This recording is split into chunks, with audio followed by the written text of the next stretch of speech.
The Bostonian is Matt Perrault. This is our city. The book is Dave Sharapan. Pay him. Pay that man his money. Together, they are the Bostonian versus the book. You covered 12. I covered. Follow the show on Twitter at Boston versus the book. How do you like them apples? Bringing you the best insight on sports betting news, Matt and Dave's daily picks, and an entertaining and unfiltered dive into the sports betting industry. Here's Dave Sharapan and Matt Perrault. And here we go.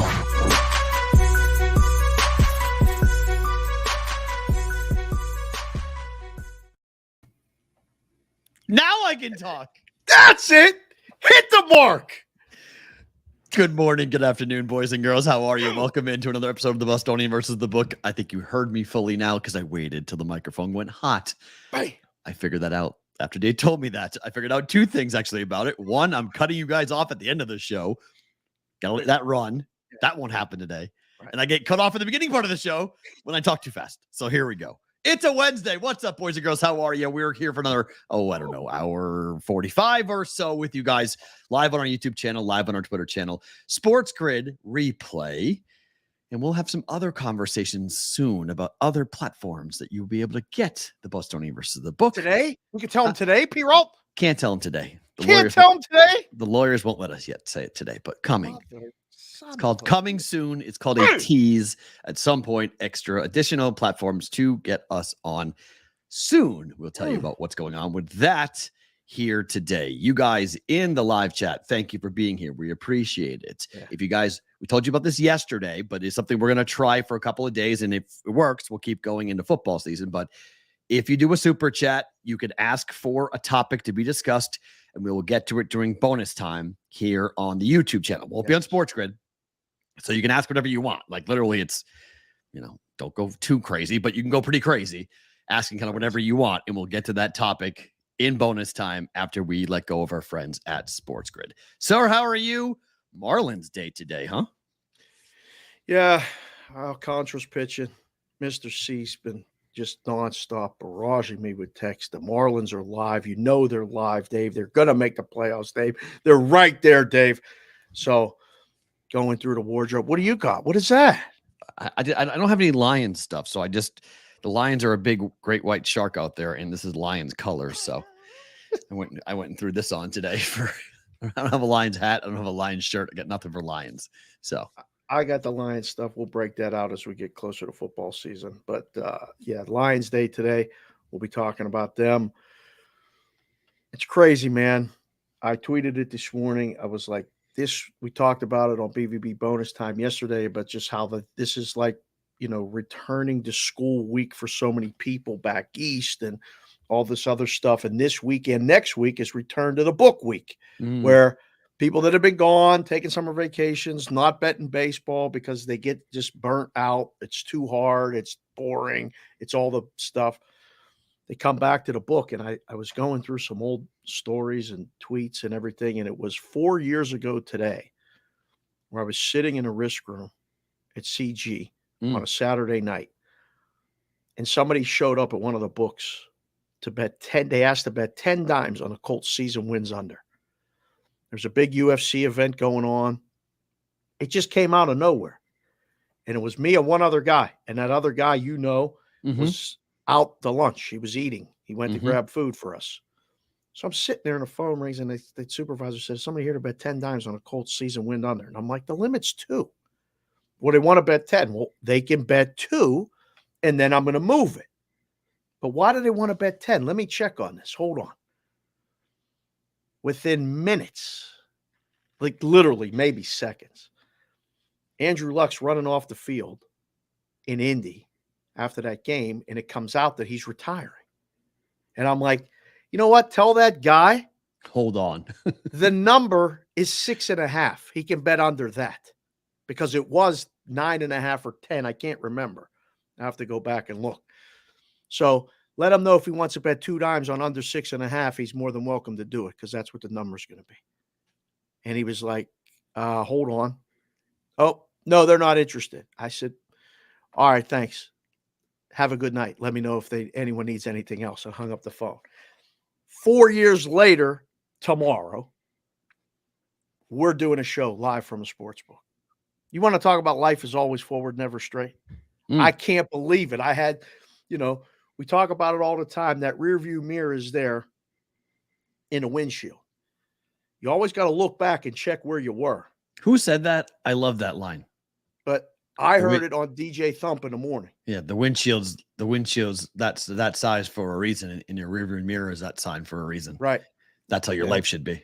And look forward. And that's the show. We're doing a show live tomorrow from a sports book and on Friday. And 4 years ago, I got people coming. I got Omaha people in town who are coming. Omaha people? Yeah. Got the text last night. Hey, I'm in town. You are? Yeah, I'm going to be at Circa tomorrow. Really? So am I. So are we. Oh, wow. Really? Yeah. Okay. See you tomorrow. Great. See you tomorrow. Well, the boys are in the chat that are in town. You're more than welcome to come by, say hi. It is open to the public. Roll right from the show, probably down to the book, probably, maybe a lunch, maybe a. Yeah, I mean, my day is pretty much next Thursday, Friday. I plan on being at Circa for Friday, probably till like 6 or 7. But yeah, I'll be Thursday. Tomorrow I'll be there. Pretty much open to close for us. Everything. Walk in at 9, walk out at 9, type of deal, something like that. Oh, one of those 12-hour days. You tired? You tired yet? We're not tired. We're not tired. I'm not tired because one of the really fun things about getting older is that you're able to be more accountable to yourself about your own energy and your own time. Right. Sleep. What are you doing to manage that? Working out has definitely, I need much fewer hours sleep now than I did years ago, just because of the shape I'm in now. So 5 hours is kind of all I need. So if I get 5 hours, I take a little 20-minute nap at some point during the day and I'm good.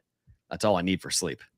So I told you what the doctor said to me with my wife sitting right next to me. When you're tired, sleep, even if it's a nap. And I said, Doc, I'm a big fan of naps. I've been a big fan of naps since I was in nursery school. And he looked right at my wife and said, when he's tired, let him take naps. I said, doctor's orders. Great. So I will literally go shut it down anywhere, wake up, we're ready to go for another, 5, 6, 8 hours, I just need between 3 and 5. I literally work on Spanish time. Like you give me between 3 and 5. And I can just, siestas. That's what they do. They shut it down. Oh, 2 hours. About the siestas. And they knock it down. 12 to 2. They shut everything down. 12 to 2. Okay. 12 to 2. People went home from work. Right. Kids went home from school. Everybody had family time. The only places open were the restaurants so people could go eat. Was it. It was amazing. It was awesome. Siestas. We don't take any siestas on the show, but no, siestas are good. They're phenomenal. Tomorrow, 11 a.m.-ish Pacific time. Yes. 2 p.m.-ish Eastern time. Live from Circa Las Vegas for 2 days. Obviously, Derek Stevens going to stop on by. Mike Palm's going to stop on by. Jeremy Benson. Jeremy. I could call him Jeremy Benson. Jeremy Benson. Jeffrey Benson. I don't know. Jeffrey Benson. We'll stop on by. And then is he back from his golf trip? He better be. He said he was going to be. So I think he is. Yeah. So we got all that and more coming up Thursday, Friday. Brigade Proxy Service will obviously be there. If you're coming, please text us 702-570-8255. Tell us you're going to be in town. Tell us you're coming to Circa. Tell us what time. And then if you're going to sign up with us and you want to come upstairs and say hi, you want to come on the show, come on in. So it's going to be kind of one of those free-for-all fun type of 2 days. Who knows? Tried to get Sydney. Sydney says she's working at Circa Swim. And I said, look, what if we pay you? I go, what if I order, we call your boss and we order to have you say, hey, we're going to make you deliver stuff to our broadcast booth. Does that get you in trouble? She said, I don't know, probably.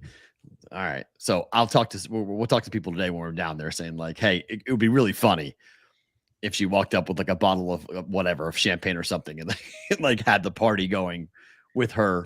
Upstairs. I ain't getting no champagne sprayed on me while we're doing Not this. sprayed, but you know what I mean? Like I thought you were thinking one of those party things. Like she goes, maybe, but not up there, obviously, because it's nicer. It's all gonna mess it all up. Yeah, mess it all up. But she could just bring, the party to the third floor. I'm gonna ask our guy today. I'm gonna say, hey, this would be really funny. I know she's going to be on property. Send her upstairs. So sounds like a great idea. So we'll see if we can pull that off. I don't know about Angie, but but Sydney is working tomorrow, so who knows? We might be able to pull that off tomorrow or Friday. For them both today when we get on the property. So we'll see if we can do some face-to-face discussions. Okay, so we start the show normally talking about what happened last night, but I need to bring this up because I feel like I like you putting this at the top of the list. Yeah, I this feel good. Like I just woke up and went, wait a minute, what? So DraftKings has received approval along with 6 other books to operate in Kentucky with a temporary sports betting license. The sports betting operator will allow customers who are 18, which is the legal sports betting age in Kentucky, to use its app. Now, full disclosure, I went, wait, how many states can you bet? Wait, 18? Hold on. How prevalent is this becoming in America where 18-year-olds are able to bet? And then I went to Google and I put this in. Kentucky, Montana, New Hampshire, Oregon, Rhode Island, Washington, and Wyoming. Dave, that's 7 states now. Yeah. Where you're 18 to bet. Are we paying attention to this? Is your microphone working? Is anybody paying attention to this? Is anybody having this conversation where we have 7 states where you could be 18 and make legal sports bets? Full disclosure, you sent that to me, and I knew Montana was one, but Montana has the lottery. New Hampshire does too. Same situation. New Hampshire has the lottery running it. So there's not that many people in Montana. Not that we don't like Montana. We're talking to people in Montana would want us to come up there. Apparently the biggest Red Sox fan on planet Earth lives in Montana and wants to come on the show. So let's go. We're talking to some people about some things in Montana, but I knew Montana. That's it. You surprised me with that note. I was like, what are we doing? And why is this a bigger story? Because we're not talking about it? Would that be fair to say? Well, no one's talking about it. Well, I don't understand. You think anyone might be talking about it after today, after we talk? Oh, 100%. Yes, that's given. When there's a debate on that, I expect a front page story on certain websites for this. But I just have to ask the question because it's important, I think, for all of us in this space. Yes, it is. To ask, yes. Do we want 18-year-olds betting, consistently betting? Do we want the states who are going to geo-target? And if I have a DraftKings sportsbook app in Ohio, which is 21, and I drive, or I can, I'm with a friend of mine, or say I'm a 20-year-old kid in Ohio, I cross over the state, I download the DraftKings app, and away we go.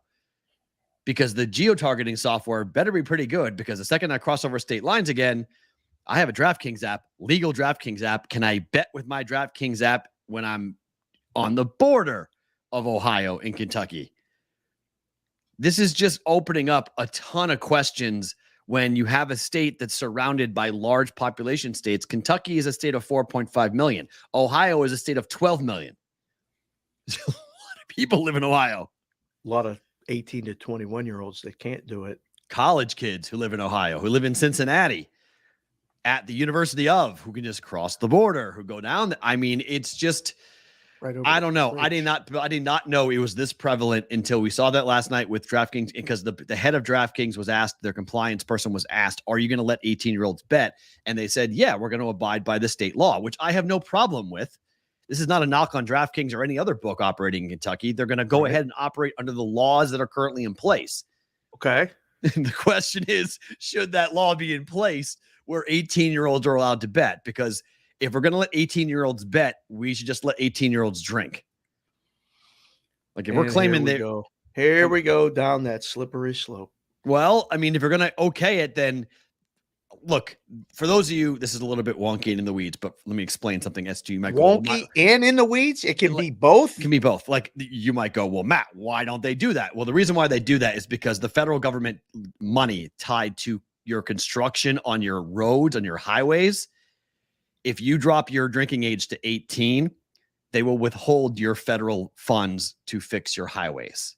The National Highway Safety, whatever, like there's a law in place that states if you don't have, it happened in the 70s when states started to drop it down to 18 to be able to drink.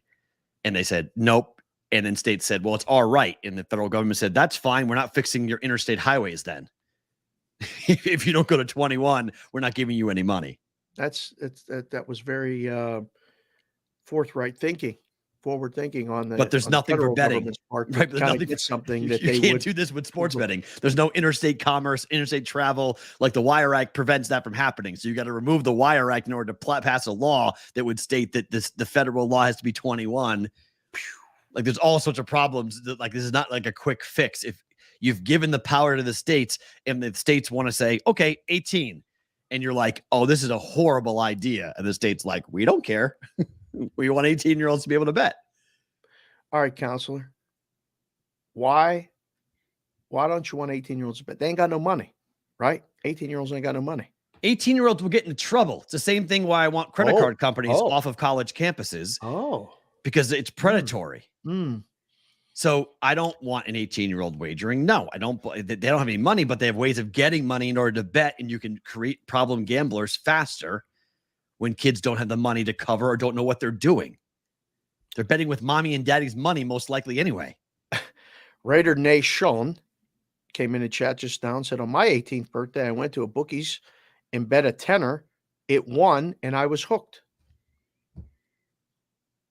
It's very easy to do. Did you ever do anything between 18 and 21 that you could only do in a place because it was legal in 18?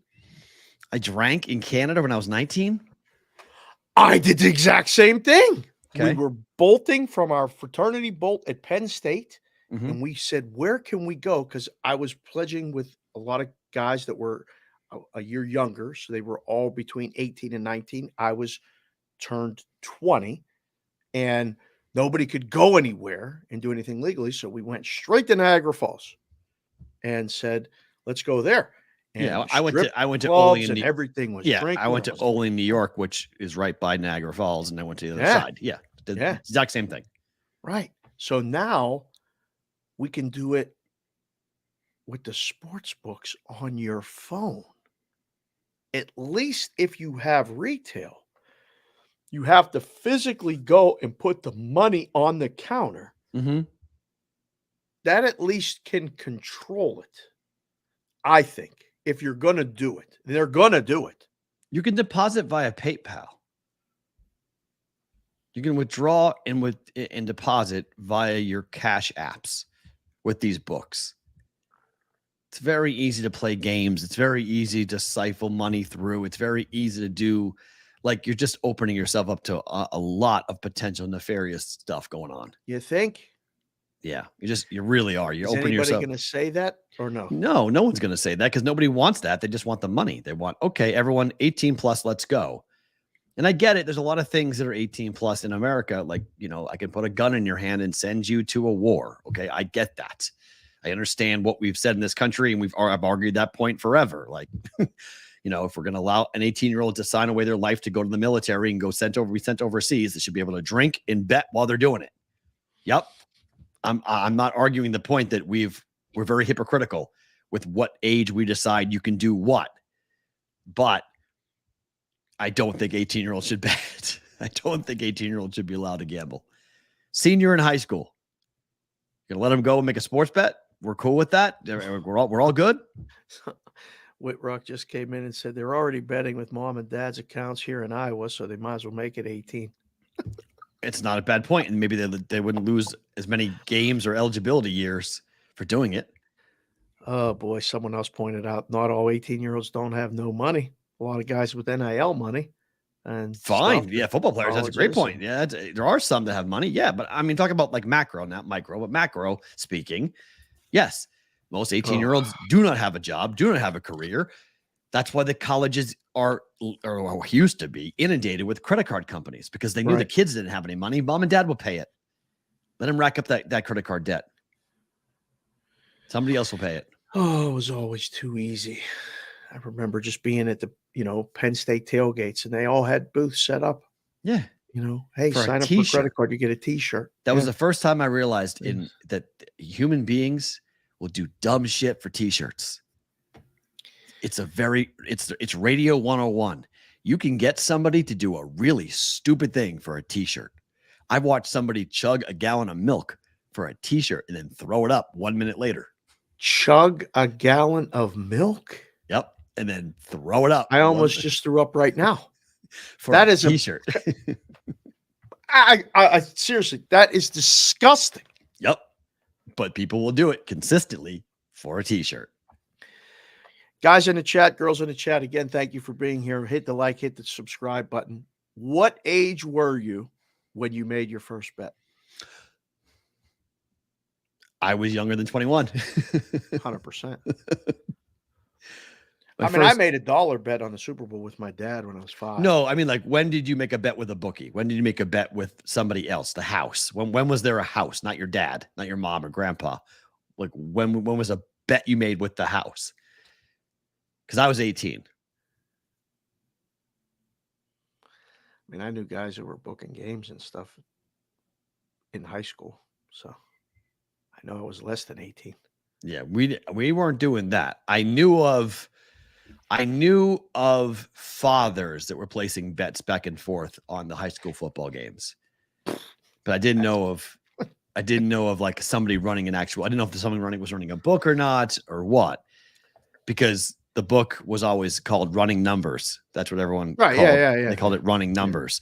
Yeah. And I didn't understand what running numbers meant. And when my grandfather got arrested for running numbers, I was like, what did grandpa get arrested for? He was running numbers out of the back of the bar. Yeah. What do you mean running numbers? Like, what does that mean? I was like, you mean he was a bookie? And they were like, well, yeah. Wow. There's a wide range of variety of ages in here. CBW said, does dropping off teasers at a runner's house count 12? Wow. Yes, actually 12. Yes. That might be the youngest. I mean, I made a horse bet when I was 9 with my grandfather. At the track? At the track, yeah. At Raynham? No, at Rockingham Park. Oh, okay. In Salem, New no Hampshire. Longer exists? The mall's there at Rockingham Park, but the track does no longer exist now. They tore it down and built a mall. I can't remember. The first time I went to the track was in high school. I bet at Suffolk Downs with, who was I with? Me and my uncle at Suffolk Downs. But I think I was like 16 when I made those bets. Wow. Roger Long, senior member of the brigade, started at 14. Michael Callow, another senior member of the brigade, started when he was 14. Whitrock said 16. 15, 16, 17. I see Akbar, my guy. Akbar at 15. Some 20s. I think a lot more people now will tell you a higher age because it became so prevalent in the last 5 years and available in so many places that I think people dove in. Well, the scams are so, I mean, the fact that Iowa uncovered what they uncovered and everyone's like, oh my gosh, Iowa State. I'm like, this is going on in every damn town in America, right? Like, they are scamming this. Like, I don't know. It's funny because I was talking to you last night about this, but I just finished the Netflix docudrama called Painkiller about how opioids went out and destroyed America. This really got in your head. It really got in my head. It really messed. This is fascinating. But this has really messed with me. Yes. It's messed with me dramatically because to the core. Core. Just because there's so many people who lost their lives to this in a company that knew what they were doing, fed America, all of these Midwest part of America, fed this drug to so many people that they knew was addictive, was going to kill people, and they didn't care, and they made billions off of it, and no one went to jail. Like, nobody. And so, not that I'm saying the books are doing the same thing, but I'm concerned that, like, we're not talking about this stuff as we should be, because on the surface, the idea was, let's help people with pain. People are in pain. Here's a drug that can help with pain. And they kept on using that as the way of saying, we're helping people. We're helping people. Right. Well, it turned into one of the biggest catastrophic drug abuses in this country's history. Literally an epidemic. Epidemic. Yeah. So like, terrible. I'm not saying there's a sports betting epidemic going on, but like, there could be. I mean, I don't know if there is or there isn't. I shouldn't say that. I don't know if there is or there isn't. I just know that like the Iowa State story is so not unusual. Like mom and dad giving their son access to a sports betting account to let him bet is probably happening in every single town in America. Now, is the player a star athlete? Maybe, maybe not. But these are things that are happening. It's not just an Iowa problem or an Iowa State problem or an Alabama baseball problem. It's everywhere. It's happening all the time. It's just a question of, does it get uncovered? Right. And then what do we do about it afterwards? So in Kentucky, which is a state that got drilled by opioids, it got drilled by Oxycontin. It's in the docudrama. One of the states they targeted was that part of the country, Ohio, West Virginia, that region. Yep. Kentucky, Tennessee. Is that mid-Atlantic? No, that's the South, but it's a Midwest, really. It's just the center swath of the country. And like Virginia too. And like, I don't know. I mean, I wonder, are we going to look back on this and we're going to say we should have been having these conversations ahead of time? We should have been talking about these things going on as to like, we actually allowed states to have an age of 18 to allow people to bet. And then we have this laundry list of people and kids who have been addicted to gambling that we never knew about because they were betting on their phones and we had no clue. Again, I don't want to make the direct correlation because it's not right and not fair. It's just, I just feel that because we're in this space and this docudrama like flipped my brain upside down with how many things were going on under the noses of people who should have known or did know and did nothing. That's the bad part. That's the bad part. If you know and did nothing, that's the bad part. And if you didn't know, why didn't you know? Those are the questions that have to be asked. Yeah. You didn't want to know. Well, that's the quiet part out loud. Right. You didn't want to know. If you knew, it's like, oh, so like, if kids are on their phone, we know they're on their phone. What are they doing on their phone? Are they getting in trouble? Are they betting? The one thing the benefit, I guess you could say this is like, you have to have cash up front to bet with a legal sports book in America. But here's my worry, okay? If you say you get $100 for your birthday or whatever, right? And then you go and gamble that money away and you can't go and reload your account because you don't have any money. But the guy who's on the corner will say, I'll let you bet on credit. You don't need the money up front. Right. And that person starts to rack it up. And then by the time we get to know about it, Johnny's 10 dimes deep. And people are knocking on dad's door saying, I need the keys to your truck.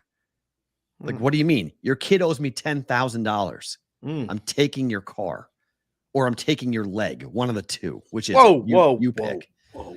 Just saying, like, that's what happened. That's legs. People want to get paid. You owe money. Your kid bet with money he doesn't have. Right. And that's where the black market comes in. And that's where legalization. Yes, I love that legalization is here. I love that it's out because we can have honest conversations and we can out a lot of the things that were happening. Shining a bright light into a dark corner is what I've wanted to do with cannabis, what I want to do with prostitution, is what I want to do with everything. I want it all out in the open so we can go ahead and push it and have conversations about it because it's going on every damn day anyway. So what are we doing? It's stupid to have it illegal because let adults do adult things. Show's going to take a very different turn if you're going to involve the weeds and the drugs and the prostitution. What the hell are you talking about? It's Boston versus the book. You want to go Boston versus the world. Boston? What are you doing? We have legalized prostitution here. 45 minutes away from me right now. Get in my car, drive over the mountain. I'm right there. Okay. Bunny Ranch, cat houses are all right there. Okay. It's not hard to find them. Okay. They're all in Nevada and Perrault and everywhere else. You can ride Nevada and you just Google it. I think there's 10 in the state. It's a wonder there's not a sports book in those places. There should be. Why not? But we have one state that does it and like no one wants to talk about it. It's like, it exists, but no one wants to talk about it. Like, why not? Why does it exist everywhere? I mean, people aren't.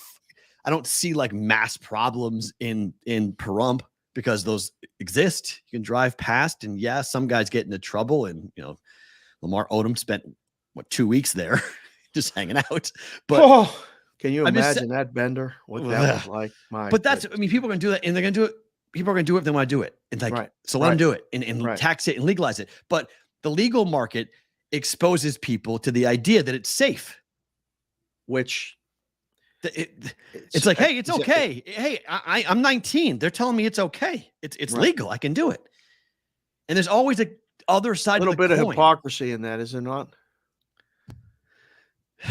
Yeah, I mean, it's a frustration because state by state, we're going to have different rules, different laws, and that's when the federal government gets involved. I can tell you this, that's one of the biggest hurdles and hiccups for an operator. We're going to be at Circa again, live tomorrow, Thursday and Friday. And I'm going to say to one of them, how's the Kentucky thing? How does that look for you operator-wise? Because one, it's a new market, but it's different rules. Yeah. It's hard enough, Circa, just as an example. And again, because we're going there and, we're doing the 32 teams in 31 days and all this other stuff, but they're in Iowa, they're in Colorado, they're here, and now they're in Kentucky, and they're waiting to go live in Illinois. It's like running 5 different companies under the same umbrella. Mm-hmm. It ain't easy. Different tax rates. All of it. Mm-hmm. It's. I asked you this last night when we were talking about putting this on the show. Is there a federal thing coming, in your opinion? Yes. It's still a ways away. How's everybody going to agree on one thing? Because we're fucking it up. Well, sorry, Will. That's what we're doing. That's what we're doing. That's what's going to happen. Because it's like the parent's letting the kid go, okay, kids, go ahead. Let's see what you can do about it. Go ahead. And then they, smear stuff all over the walls, and mom and dad come in and say, okay, that's enough of that. That was fun. Here are the rules. Boom, boom, boom, boom, boom. Here's regulation. Because you guys couldn't handle it. You couldn't do it. We let you let you go for a couple of years, and sorry, it just didn't. 18, 21. They're going to pass a federal law and say you got to be 21 to gamble. It's coming. Whether the tax rate gets dictated to or not, I don't know. But 100%, the federal law, the federal age for betting is going to be 21 at some point in the next, I don't know, 5 years. Chef Benny came in the chat and said you can do all this stuff in Rhode Island. Like you can go in a casino in Rhode Island at 18. It's not even 21 there. I didn't know that, but it's all 18. So you can go, play stuff, slots, I guess, if that's true. That must have been, I didn't know that. That wasn't when I was in college, it wasn't 18. If I'd known that, I would have gone there. Cause I remember I snuck in when I was 19, I snuck into a boardwalk casino in Atlantic City and spent the night gambling. Cause at the time they checked your ID when you walked in and that's it. And I just was able to, the guy wasn't looking and just went zip right past him. He didn't see me. I went right to the table and I played blackjack all night. And no one asked. No one asked because it was supposed to get checked. Did you have that flip hair thing working? No, I had a hat on. I was a broadcaster, so I was a clean cut looking kid, and I was working. I was just we go to Philly, so because the A10 is all full of Philadelphia schools, correct. So we'd go to Philly, and then we'd drive to Atlantic City, and we would just try. It was like testing every door. We'd just try every casino until they let us in. I gambled at Trump. I gambled at Caesars, at Trump, and one other one that was down there on the boardwalk that we were able to get into. Didn't Merv Griffin have a casino or something? Maybe. I just remember Trump because it was purple and gold everywhere. And I was like, this is hard to look at. It was like that casino now it went under. It failed, but that was the first iteration of Atlantic City before they redid it, and now they have like the Ocean Club and everything else that's down there. That's right. It's really nice.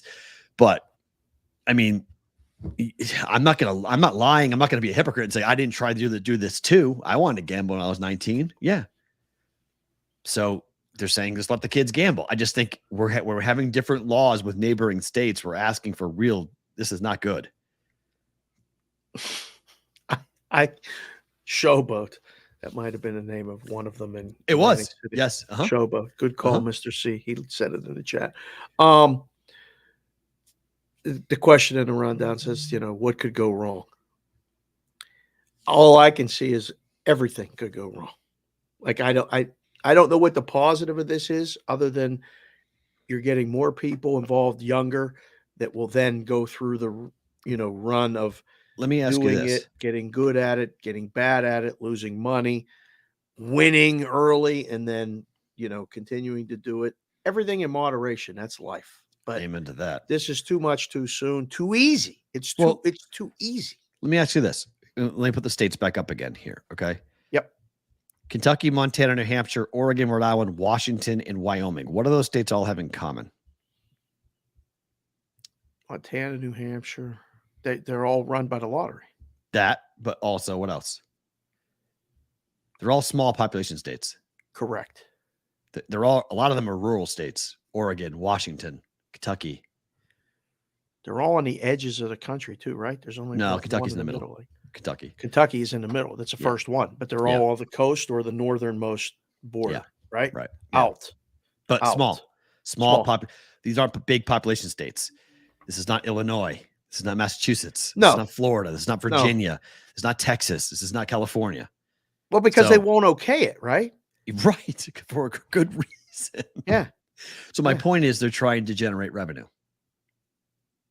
Okay. They're trying to, if you drop it down, how many, I don't know what the number are, but can I imagine 18, 19, and 20-year-olds, those three ages in those states have to be in the hundreds of thousands of kids that age. Oh, yeah. You're expanding the potential pool of people who can actually bet. Chef Benny said New Hampshire and Rhode Island have to compete with Massachusetts and Connecticut too. How do you get them? Let them start betting 3 years sooner. Correct. That's a great point. But that was also, but New Hampshire went 18 before Mass went legal, just to be clear. Rhode Island they've been 18 for a while, right? Yeah. They both were legal before Mass ever went legal. So, but now, I'm actually stunned when I'm back at home. I didn't see any of this. I'm stunned that there aren't books in New Hampshire and Rhode Island advertising into Mass saying that. Hey, 18, 19, 20, you can gamble here. I don't know if you want to put that up on the marquee. Nope, you don't, because that's predatory, but that's exactly what we're doing. I think that's, but because you know what that does? That gets attention. Then there's attention on it. Then someone driving down the road goes, what the fuck that say? What? Hold on a second. Pull over side of the road.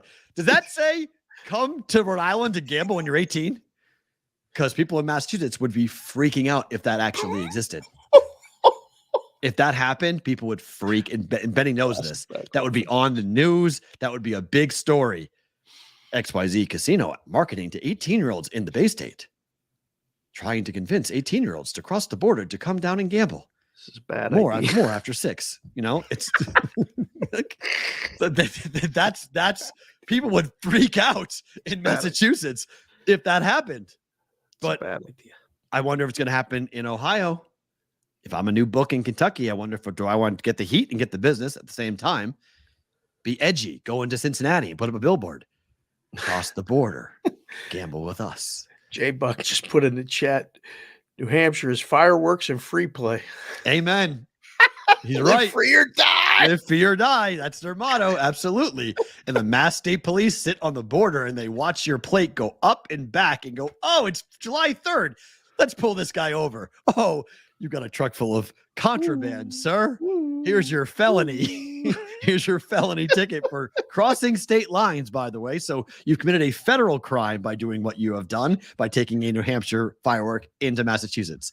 Oh, it's actually dynamite too, because a quarter stick of dynamite is an M80. So now you're on a whole different level of things they're going to hit you with. They bury people every year. They make examples. Oh my goodness, do they ever make examples of people who do that? Yes, in Massachusetts. Meanwhile, we got billboards here in Vegas for everything. Yes. Like there is literally nothing everything off limits for the billboards here in Vegas. When I first moved here, I was like, because we had baby, we had one baby and then we had a second baby, girls. And I remember telling my wife, like, when we drive around and the strip club thing is there, and then this is there, and then this. Like, what do we tell them? It's like, just tell them. That's the other thing. Like, that's good to know. Making the age, because Dean Martin is a fun drive with Madeline. Right? Martin, well, when they start getting old enough to what our youngest, she looks now. Outside. We're driving down Dean Martin, and she's like, "What does that mean?" I'm like, "Yeah, what is the love store?" That was She asked me that. Yes, she asked me that last weekend because we went to a bakery that was across the street from the love store, and she goes, "What's the love store?" And I was like, "It's where people go when they want it, and they're in a relationship." She's like, "What do they buy there?" Lots of stuff. Yeah. I said, we'll talk about that some other time. These are the questions that I know. Like, remember that, when I got asked them from the older two, and I was like, And then you just realize you just tell them.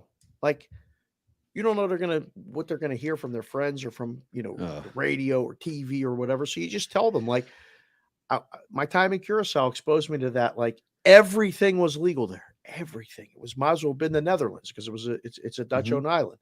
Right.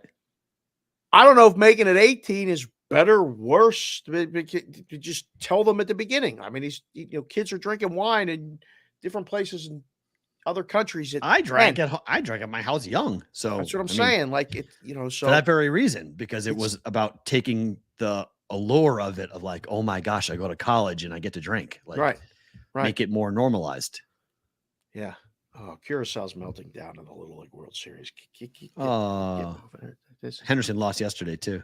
I know. So Vegas kids lost yesterday. Yeah. So, I mean, look, just to put a bow on the story, I think it's something that as we start towards football season, I did it on the Juice the other day. I want to do it here. Like, watch out for problem gambling in yourself or people who are around you. Okay. The younger we're starting, the more likely we're going to see stories of kids who get hooked, who get in trouble. In yourself, if you think you're having a problem with sports betting, you really should stop for a week.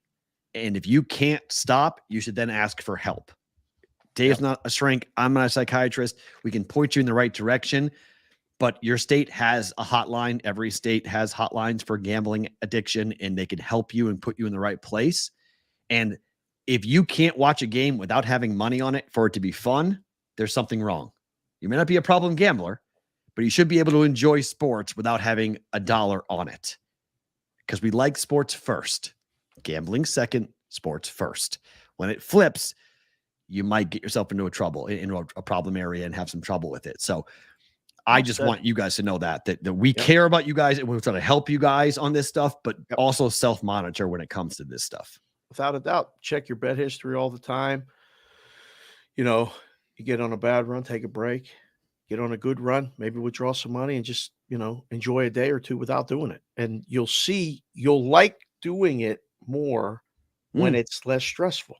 You really will. And we had pamphlets. I never saw them until I moved to Vegas, and started working in a book. But those, when the fun stops, pamphlets are on the counter at every book. They're required to be there.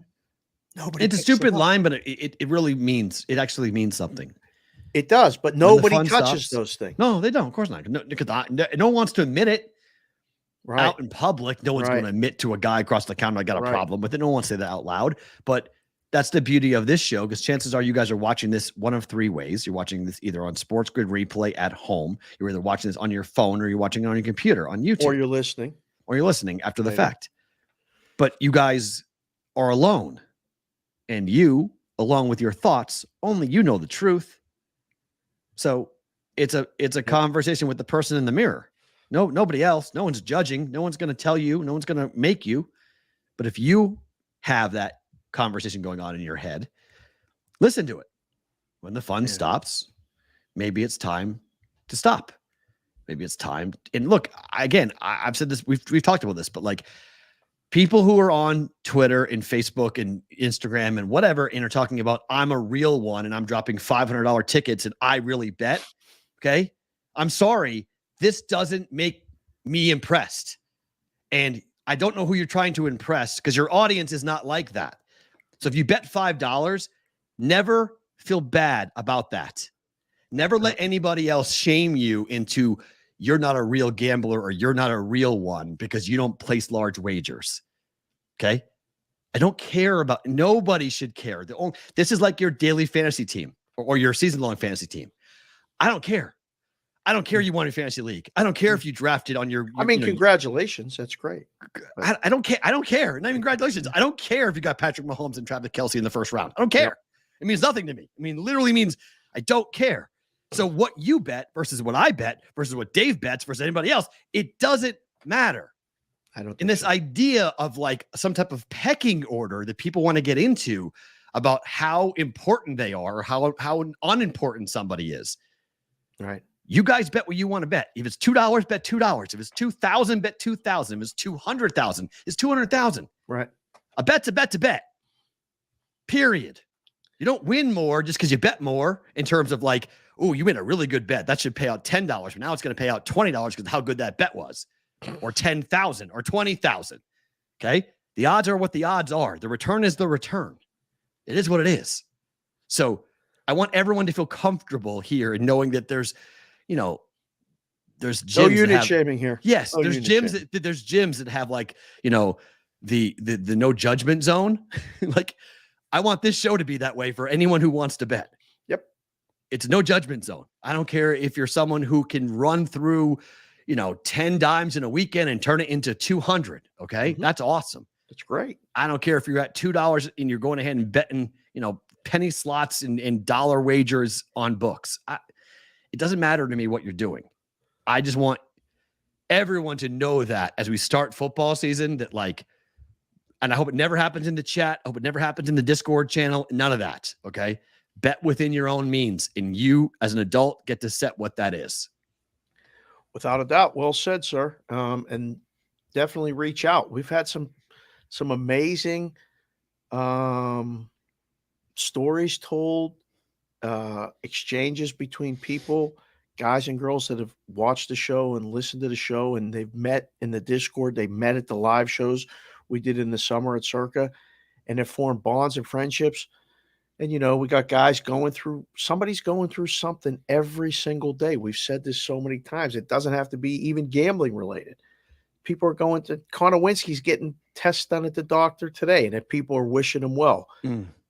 These little things that, we signed up someone for the Brigade Proxy service from Indiana who listens to us every day as he gets to work to put him in a relaxing, good frame of mind. Didn't ask what he bets, didn't ask what he did. It won't matter. None of that will matter, at least here on this show, in the chat, in the Discord, all of that other stuff. It doesn't matter. Bet what you bet. Enjoy the show. And yeah, please tell someone about it. Hit the like button so we can keep doing it. That too. Asia Wilson scored 53 last night. Tied the WNBA record. Damn. Do you ever? I'm starting with this for a question because I am wondering. Yes. We've asked before what the ceiling is for betting on women's sports. Okay. Do you believe that is an untapped market, being in the business as long as you have? Because if this was a guy doing this would be the story on everyone's front page. Correct. Every sports website would have this blown up. 53 points, tied the WNBA record for most points in a single game. Is there a market? Do you believe there's an untapped market for sports betting, or do women or people or fans of women's sports a very small market? Fans of women's sports is a very small market, yes. Is it growing? Yes. Does it have potential to grow bigger? Yes. Does it have potential to grow bigger because of betting? No. Okay. I don't think the betting... Until we put it out there in front of everybody to see and experience, and then continue to tell them about it when no one will listen, will it then get mainstream? There are just some people that are just not going to be interested in it ever. And that's okay. Mm-hmm. But you're right. If this was 53 by anyone in the NBA, it doesn't have to be by LeBron or Steph. Somebody puts up a 53 spot in the NBA on a Tuesday night in February, on the Pelicans. CJ McCollum does it. Yeah. It's a big deal. Front page leads everything. Big deal. I'm not saying it wasn't, but it was not. I'm not saying it should be a huge deal. I'm just saying the coverage is very different because the interest is different. But I've seen people say that there is this massive untapped market for females and fans of women's sports that will turn into gamblers once they start to realize that they can bet on the sports they like watching. I don't know. I mean, I think the women's sports have to get, one, the exposure, and two, they have to be fans of the game. Then the betting comes. I don't think you can do stuff with betting, but again, think about the population. Out of 100 people, 20 bet. That's a high number. You're only tapping into 20% of that market when you have 100 people and you can get half of them, say, to like the sport, who are passionate about the sport, follow the sport, want to see it. Then you say, hey, did you know that, you could bet her points over today? Oh, really? Yeah. Then I think you have something. This whole thing of let's push the betting on it and the sport will grow. I think that's backwards. Am I wrong? no, not at all. Not at all. I didn't know that she got 53 points until you put it in the rundown. See? And that's our team here. Like It's Vegas based. Yep. But, we're pretty busy right now, so pardon me for not knowing. There's fine. a lot going on. 41 years ago. This is we should have a stinger, a Yankee watch for the rest of the season, because the glee and smile on your face every day is fun. It gives me energy. When I saw it on the line. Where were you 41 years ago? 41 years ago, I was, 12. I was, it was a hell of a summer. September of 1982. We had just won the Little League championship. I come off my first broken bone. I had a ping pong table up against the wall, folded, Ouch. on my ankle. So I was rehabbing. I rehabbed it. We won the Little League championship in September of 82. I was, I was doing a lot of things. I was 5. Oh man, I was 12. And boy, I think I was in love. It was a summer spending it. September of 1982, the top 5 songs in America. Chicago, Hard to Say I'm Sorry. Oh, mixtape. The Steve Miller Band's Abracadabra. Abracadabra. This is how fucking long ago this was. Eye of the Tiger was on the charts. Damn right it was. Rocky. Boom. Survivor's Eye of the Tiger was on the charts in September of 1982. John Cougar's Jack and Diane. These are legendary songs. September of 1982. Jack and Diane. Look it up, kids. And someone named Melissa Manchester, You Should Hear How She Talks About You. It was number 5. How did that make the list? I have no idea. I've never heard of her or the song before, but that was a top 5 song in September of 1982. The last time the New York Yankees lost 9 games in a row. 41 years ago. Wow. Other things that happened in September of 1982. You know who sang Jack and Diane? John Cougar Mellencamp. A little ditty about Jack and Diane, 2 American kids growing up in the heartland. Jack, he's going to be a football star. Diane's debutante, back seat of Jackie's car. Ooh. Sucking on chili dogs outside the Tasty Freeze. Diane sitting on Jackie's lap, got his hands between her knees. Jackie says, hey, Diane, let's run off behind a shady tree. Dribble off those Bobby Brooks. Let me do what I please. The cover of that album. Have you seen it? No, I saw it back then. I don't remember. Hold on. Let's see if I can cover. You can pull this up. If I can pull this up. Oh yeah, life goes on long after the thrill of living is gone. Saying, oh yeah, life goes on long after the thrill of living is gone. Let's see if I can find it. I got to find the album cover Oh, because my mom and dad, it's the first time I ever saw jealousy in my life. Oh, what? I remember it like it was yesterday. It was No. it was this album it was a John Cougar Mellencamp album that had a very risque picture of a woman. I remember it was just her legs and she was like pulling up stockings. Oh, And God. my mother wanted to kill my father Really? for having it. She was like, that is so disrespectful. That is, I can't believe you're bringing this into my house, blah, blah, blah. And I was like 6 years old and I was like, why is mom getting so mad about a picture of a leg? Who cares? Like I had no like conceptual idea why. I remember seeing that like later in life. I remember like a light bulb went off in my head when I was like 13, 14 years old. And I was like, that's why my mom was pissed off. It was like a huge John Cougar Mellencamp will always have that place in because of that album cover with my dad. It was really funny. It was like a huge seminal moment in my life of realizing like all these, I was going to say it, but I won't say it, but all these bees are crazy. What are you worried about saying? I hate calling women bitches. It just doesn't. Yeah. It's not very appropriate. They hate it when you call them that. Yes. So it's not good.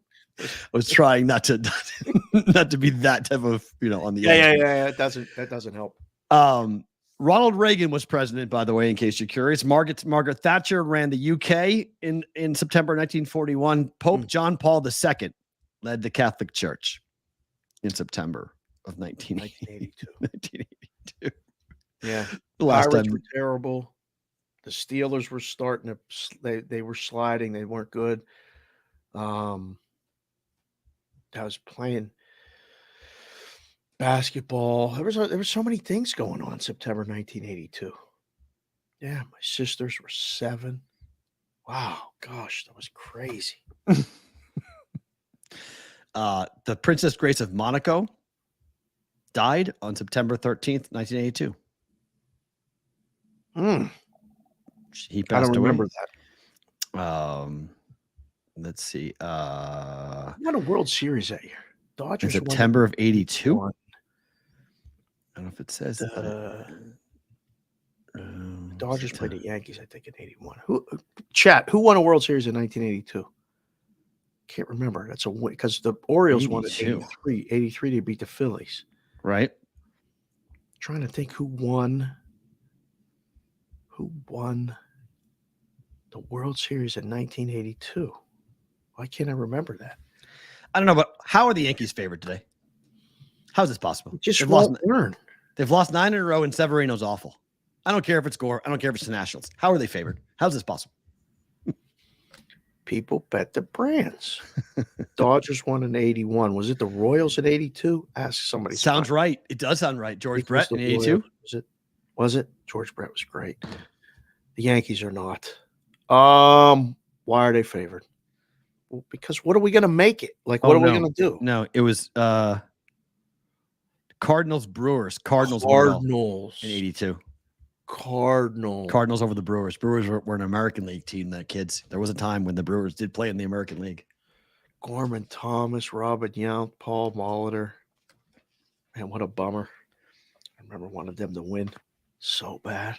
Yeah. Hi, Severino, Gore. I don't know. The market agrees with you. It's coming down. Okay. Oh, no, it's not. 140, 138. Guys are watching the show down south. Hi, guys. They're moving the number right now. They're asking the same question. 135. Right now. Just moved. Appreciate you guys watching the show. Hit the like button. Hit the subscribe button. Yeah, send a DM at Boston versus the book. We'll do something for the ball. The White Sox cleaned house yesterday. Well, you've been calling for people to get fired at a lot of different places. Well, the White Sox are good. I mean, Reinsdorf will walk in with the paintball gun and start firing at people. Yankees won't. No. But the Yankees have lost 9 in a row for the first time since I was 5 years old. And Aaron Boone just goes to work and goes like, I don't know. I don't know. Lost 9 in a row. Like, what team is this? What town do the Yankees play in? Because it's no longer New York. I mean, it's this is. I love this. Are you kidding me? This is awesome. Look at you. I feel bad. This is fucking Christmas. Are you kidding me? This is awesome. I want them to lose 19 in a row. Lose 19, not 9. Lose 19 in a row. Then I'll feel bad. I don't feel bad now at all. It's Will, phenomenal. Well, again, sorry. He just keeps dropping them today. He's way over his total for F-bombs. This guy here. I still have kept it a clean sheet. I got a clean sheet working so far today. Why not the Yankees? They ain't going to let nobody go until the end of the season. If Hal Steinbrenner does not drop a nuclear bomb type of event on the Yankees in this offseason, he's going to have a problem. His fan base is going to start to turn on him badly. I don't care if he's a Steinbrenner or not. I think they've given up. The fan base has given up? I think the fan base is like, the hell with this Yankees team. Well, the apathy is the worst thing in the world, because if that happens, people aren't going to buy tickets, and it could be bad. I mean, look, I remember when the Yankees in the 90s, nobody went to their games. I was alive when that happened. Oh, they were bad too. I saw it. I saw those empty stands. I saw, old Yankee Stadium. Nobody wanted to go. Yep. So I remember too. We're going back to those times. Oh boy. Well, the rest of this season, I mean, it's a 4:00 game today, 7:00 Eastern, against the Nationals with a bad team on a 9-game losing streak. This might be the lowest crowd they have all season, right? Kids are back to school in a lot of places. September is going to be a lonely place at Yankee Stadium. Yeah, I would agree. Right? Yeah, be able to hear the hot dog vendor from across. Hot dogs here, hot dogs. And you're like, wait, I can hear that guy? Used to do that in Cleveland when I went there. Or someday, listen, Three River Stadium in the 80s. I was probably going to games in September of 1982. Yeah, Fenway during the chicken and beer time. Right. Which, by the way, we have to get Jonathan Papelbon on this show. We have to. Really? Oh, we have to. He's doing gambling content now, so he has to come on because he has to. The amount of making fun of the chicken and beer thing he does on social media is so funny. Really? He was on the team during that whole thing, during the whole chicken and beer controversy with the Red Sox. You heard that story, right? Yeah. When the Red Sox season tanked, they were ordering fried chicken from a joint down the street from Fenway, and they were sending the clubhouse. They were sending the clubhouse kids to go buy them fried chicken and beer to bring it back, and they're eating it during the game while the Red Sox were losing, and it turned into like a catastrophic story in Boston media. That now that you said it, it was like burn Fenway to the ground type of thing. People were so mad. Oh my! Well, I never thought it was that big of a deal, but they really did. One of our moderators with the wrench in the chat, Addison's got to go do a photo shoot. He said, "Have a good day, Brigade." Enjoy it. So enjoy it. Messi anytime goal -121. He's leaving everybody with that one. Oh, there you go. That's nice of you. Not a bad play. Thanks, Addison. Appreciate that. Queen just said, "I'm a Yankees fan, and apathy is super real." So you might be onto something. Maybe there is no real. Queen Jolie. Queen Jolie's in the chat. Hi, Queen. Yeah. So, to college football we go. DJU got named the starter for Oregon State. Are we going to be able to say his name ever? What? You're excited about this? I'm not excited. Just I can't say his name, so I just think it's funny to watch everybody else who can't say his name now having to do it. Everyone thought like, oh, okay, that guy's gone. At least we're going to say that guy's name anymore. And now he's on a quarterback of a top 25 team. Oregon State's preseason top 25. Yeah, they might be actually pretty good. With DJU at quarterback.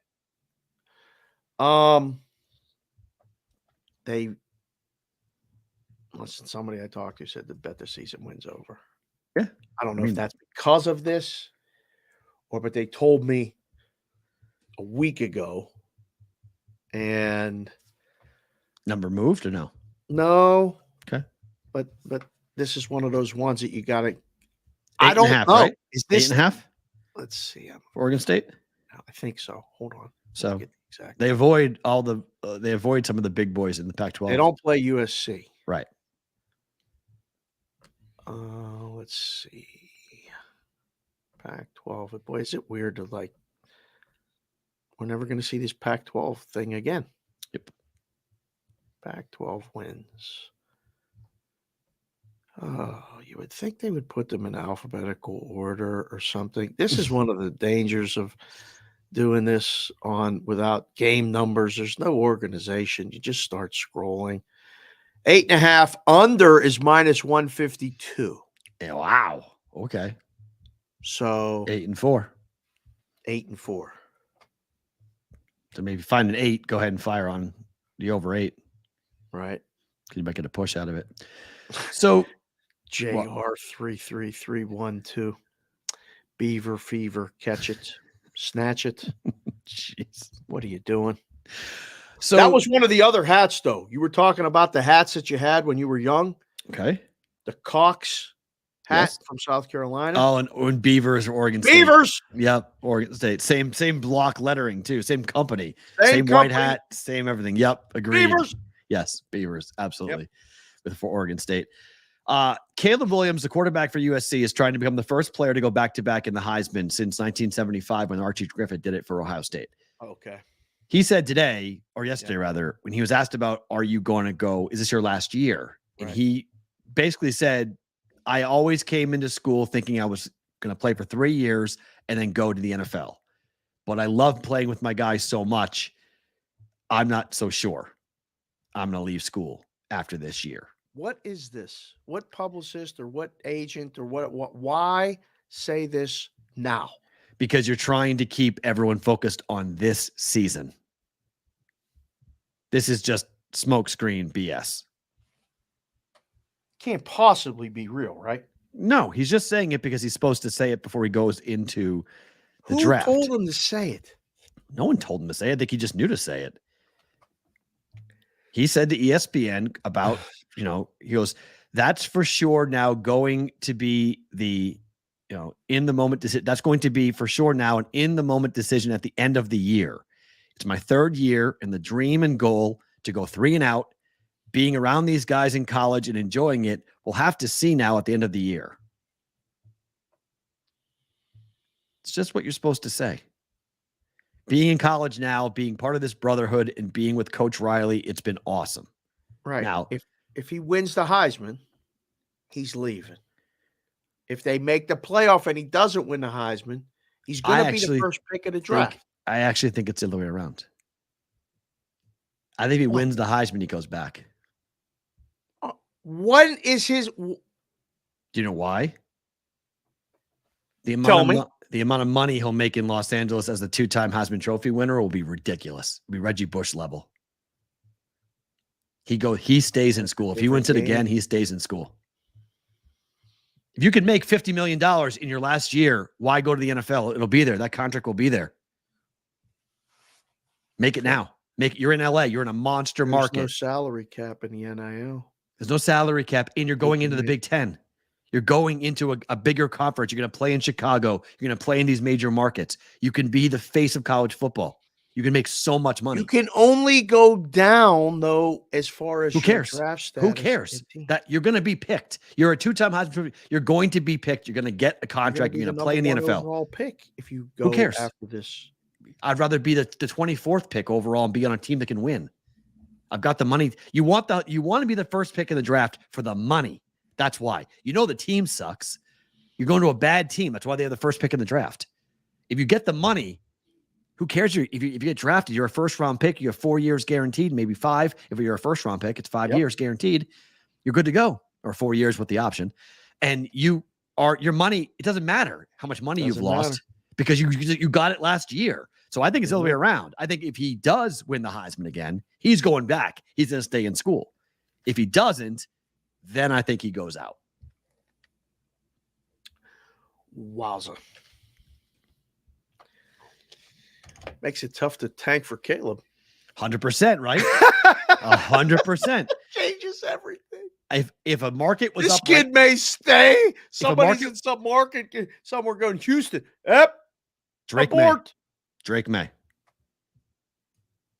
Drake May will be the number 1 pick in the draft. You're gonna stay on this hill all season, aren't you? Drake May is going to be the number 1 pick in the draft. Quarterback for North Carolina is going to go 1. Man, oh man! Because you know who the best friend of Drake May is right now? Sam Howell with Washington.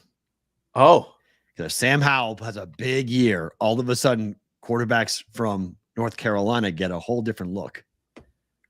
You're like, oh, what about Drake May? Could he be the next Sam Howell? Forget about Eric Bieniemy going there or not. Doesn't matter. Coaches don't matter. But just saying, watch. if he stays, if there was a market to bet, I would bet it now, just because the odds will never be better than right now. But Drake may be the top pick in the draft next year. The NIL money's unbelievable. It changes everything. And you're in LA. You will not be as big of a star. If you're a 2-time Heisman Trophy winner and you at USC going into your senior year, you will be a much bigger star than you will be in the NFL as a first-year rookie in Indianapolis type of market. Wow. Fair. So that's why he said it. That's why he said it. Yeah. Come on. There could be. You want to keep the USC boosters happy because they've got deep pockets. You're the first 2-time Heisman Trophy winner in 8 years or whatever it is. You think Ohio State will be on the schedule next year for USC? Oh, they're getting Penn State, Michigan, Ohio State next year. There's no debate. They're going to give them the hardest welcome ever to the conference in December, or in November rather. They're going to play like their last 3 games of the year are probably going to be like at Penn State, home for Michigan, at Ohio State. Wow. They're going to give them like the most ridiculous schedule ever. The only 2-time, say he wins a Heisman, the only 2-time Heisman winners are Archie and him. Yep. They bring Arch out for the game. Publicity is huge through the roof. So you can go back. You can make more money. You could make more money your senior year as a 2-time winner of the Heisman Trophy. Wow. Than going to the NFL. Wow, Perrault. Good topic. That was good. Man.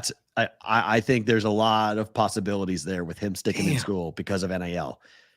20 years ago wouldn't even been a question you're going out. No. Now, big question as to whether 5 years ago would have been a question. You're going to the NFL, you're the number 1 pick. You know you're the number 1 pick, you're going. Get the money. Now you just said it. You don't need the money. I could be a college kid, like Roger Long said, the BMOC. To the ultimate USC. The ultimate BMOC. Man, oh man. I'm gonna have to get some USC gear. Watch that. This by request yesterday. Oh. And you guys did put this in the super chat. We didn't get to it yesterday. I apologize for that. But if you guys want us to get into a topic, that's how you can do it. You can put a super chat up. We'll talk about it during bonus time. Yes. One of you guys did this. We didn't do it. Week 0. You wanted us to talk about week 0. 2 games for week 0. We'll talk about right now here on a Wednesday. The big one. Do they know how to do the super chat? There's a button on the bottom right. If you're watching the show live on the live chat, looks like a $sign or something. Yep. Hit it. You touch that and then you type something and it comes up. And we can see it in color. Right. So do that. Navy, Notre Dame. Irish minus 20.5. Total is 50.5. It's come down at certain books to 49.5.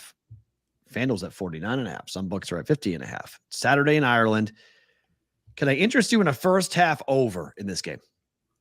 At 25.5. Check the weather. Yes, not great. That's why it's going to be sloppy, no? It could be, yes, which fits into Navy and the triple option. Yeah. They're not going to score many points, though. 14 to 17 points, probably. Somewhere in that range. Irish defense is going to be pretty touchdown, good. 2 field goals, or 2 touchdowns if they're lucky, or something. Like, they're not getting more than 17 points for sure. Do the Irish cover a 20.5 point spread? I think they put up 38. I think they do. So 38-17? Approximately. That's where 38-14, 38-13. It comes with 38-13 is 51. See what the total is? That's I mean, it's kind of how you put it together. First half total over in the first game of the season in a neutral on a possible wet field, sloppy. Yeah, like, are they playing? I asked Carver this last night when we were doing the show because he's a big Notre Dame guy and he can't wait. Like, Notre Dame people are excited for this. They should be. Team's going to be good. In Ireland. Yep, the ultimate place. Is it a soccer stadium though? Is it a soccer field like with the grass? When you see these games go over there, right? It's happened in the NFL early on. They've gotten better with it, but the grass was so cut so tight differently. Guys were sliding all over the place. They're just playing, like the Super Bowl. It's the Aer Lingus Football Classic being played at Aviva Stadium. 51,000 people in Dublin. Right. So it's 100% a soccer stadium, but it's a sick looking soccer stadium. It's supposed to be the crown jewel of the whole place. Like that's supposed to be. It's a beautiful. Yeah, it looks rugby gorgeous. field mostly, I believe. Thank you, One Star Gorov. Yeah, it looks. I'm looking at a soccer picture of a stadium, but it looks. How nice. much do you want to play stuff like this? Like this is the question I would come back with, and we can address it even more in bonus time. But I'm more reticent to play stuff this early. Like from the book standpoint, we would take the bets, but I wouldn't look to like. But the reason why I'm asking about stuff because I don't know. Here's my thought on the over. Right, the Irish with Sam Hartman, their offense is going to be, I think, on fire early until Navy makes adjustments as to what it's going to look like. This is a new offensive coordinator with a new quarterback who is an experienced college quarterback who could be a Heisman Trophy candidate, and the Irish are going to want to go out there and make a statement early. I think the number could get covered late, so a backdoor for Navy. But I think the Irish could score a touchdown in their first 3 possessions and come out just blazing hot because they've got scripted plays, and no one has seen this offense yet in college football. And Navy doesn't come back. No, they get down and they get run out. Right. But they could. I mean, I just, the idea is like the triple option in their defense is like, okay, but that takes time. Yeah. And the Irish defense might take some time to stop the triple option. They may struggle with it early, give up a touchdown or 2 early. Which would play to the under. Why? Because their scoring drives Navy are long. Keeps the ball. They do. Maintains possessions. The clock is going to not stop after first downs. That is, I think the books are overreacting to that in a monster way. I think there are so many. Again, Drake May's yardage went from 4,300 last year to 3,100, largely due to this rule. Like, I don't think games are going to be played that much faster. I could be dead wrong, but I don't think we're going to see games in like a blink and be like, oh, how baseball has been this year, where it's 30 minutes shorter. I don't think college games are going to be like that. They still stop inside 2 minutes. It still goes back to that rule inside 2 minutes. Does and the guys in the chat, I see Shady Beach Bum. Notre Dame might take the foot off the gas. CBW said Notre Dame might play it close to the vest, though, not show much because they don't have to. Once they get a lead, they just kind of conservative. You got to get the lead first. That's the whole point. That's why my first half over question. That's what I'm looking at. I'm looking at a first half over. Going, how many points do I get out of Navy? Can I get 10 points out of Navy? Because if I do, I feel pretty good. I'm getting 17 out of the Irish. I don't know if you get 10 points out of Navy. Can you get enough? Can you get enough from Notre Dame if you get 7 out of Navy? Or 21-7. Field sure. goals. 21-7. I'm at 28. I get over. Okay. I think the Irish offense will be scripted. Like the first 20 plays, they'll be working at it nonstop. Right. And so I think they'll come out like last year. This is my reference point. Last year, Nebraska Northwestern played in this game. And in the first half, both offenses went crazy because they scripted everything. Yeah. And either in the defense went, oh shit, what's going on? Right. And they got blitzed. In the second half, everything changed and Northwestern beat Nebraska for their only win of the year. I was down at BetMGM at Park MGM and ran into some people who were just top to bottom Nebraska. Yeah, stuff. And they thought they had the world beat in that first half because their offense was all scripted. Man. And they had worked on it all camp. And they came out, they threw bombs, they were running. It was like everyone's like, oh my God, this Nebraska offense, look out, they're going to be so great.